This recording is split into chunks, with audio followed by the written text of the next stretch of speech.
The appalling stabbing yesterday of a nurse at the Royal Oldham Hospital tragically underscores the immense challenges faced by public-facing NHS staff, nurses, whom Wes Streeting aptly describes as the backbone of our NHS, the backbone of our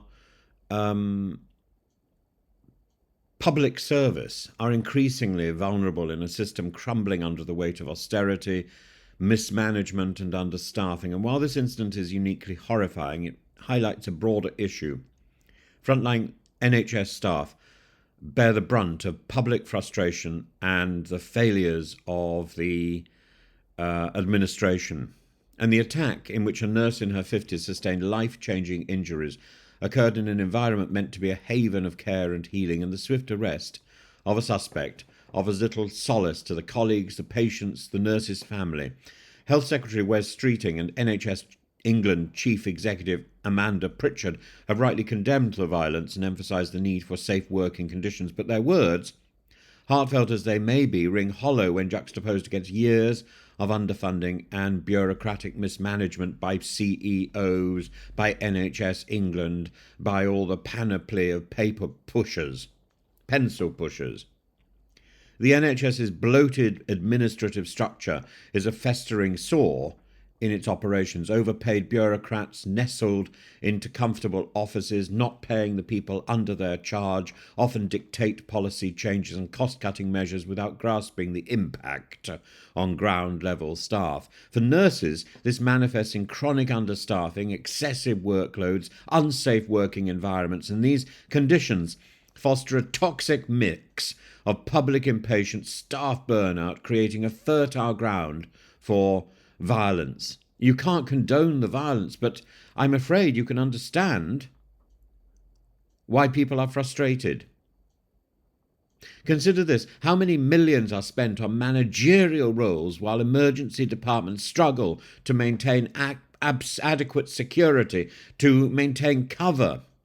Nurses are left vulnerable in overcrowded A&E units while tensions often run high, particularly during night shifts. I've been there. The NHS's zero-tolerance policy towards violence is a mockery when not backed up by investment in prevention measures such as better staffing, security personnel, mental health support for both patients and workers, and genuine social care. Actually having access to GPs during the weekend. It's absurd that we have a health service that assumes that we only get ill 9 to 5, Monday to Friday. It's absurd. And it must be wrong. Nurses are not only caregivers, they're often therapists, negotiators, occasional scapegoats for a system in crisis. And they absorb the frustration of patients left waiting for hours and triaged by twits on the end of a telephone. The despair of families navigating an overstretched system and now alarmingly facing physical violence.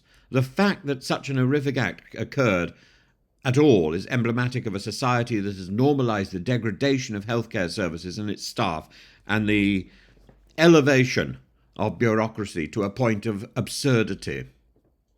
The physical and emotional toll on nurses is compounded by insufficient pay and minimal recognition. And while politicians laud nurses as heroes in their tweets, pay freezes, pension cuts, the relentless demands paint an entirely different picture. This is the gap between the rhetoric and the reality. Violence is the extreme tip of an iceberg of complete and utter disrespect by the system. Streeting's description of nurses as the backbone of the NHS is absolutely true. It's undoubtedly true. But it raises an uncomfortable question. What is being done to protect that backbone from breaking? Hollow platitudes and reactionary statements fail to address the root causes of these tragedies. What tangible policies are being implemented to ensure the safety and the well-being of the NHS staff are insufficient. And it starts with pay. You can't be paying nurses significantly less than you pay some pen pusher in NHS England, tucked away in that little conclave of indecision. How many trust managers will rethink their priorities after this incident? Because they should. And most of them should resign. If we are serious about preventing such tragedies in future, we need to tackle the issues of the system that place nurses at risk. And here are five. Good actionable steps. 1, to improve safety measures, security, to ensure that emergency departments have better security infrastructure, including trained personnel who can de-escalate volatile situations and prevent violence. 2, we need to make sure that there is adequate staffing. That means not leaving patients in a waiting room forever, for hours and hours. The chronic understaffing leads to delays, patient frustration, and heightened risks for frontline workers. And even once you've got through that initial waiting area, you're then on the other side of the door, and the nurses are scrambling around the place trying to look for a room where you can be treated. Addressing these issues, the practical issues of staffing and space, requires immediate investment in hiring and retention. 3, both staff and patients need robust mental health resources to navigate the high-stress environment of emergency care. 4, there needs to be better accountability in management. Trusts must be held accountable for unsafe working conditions, with financial penalties for failures to protect staff.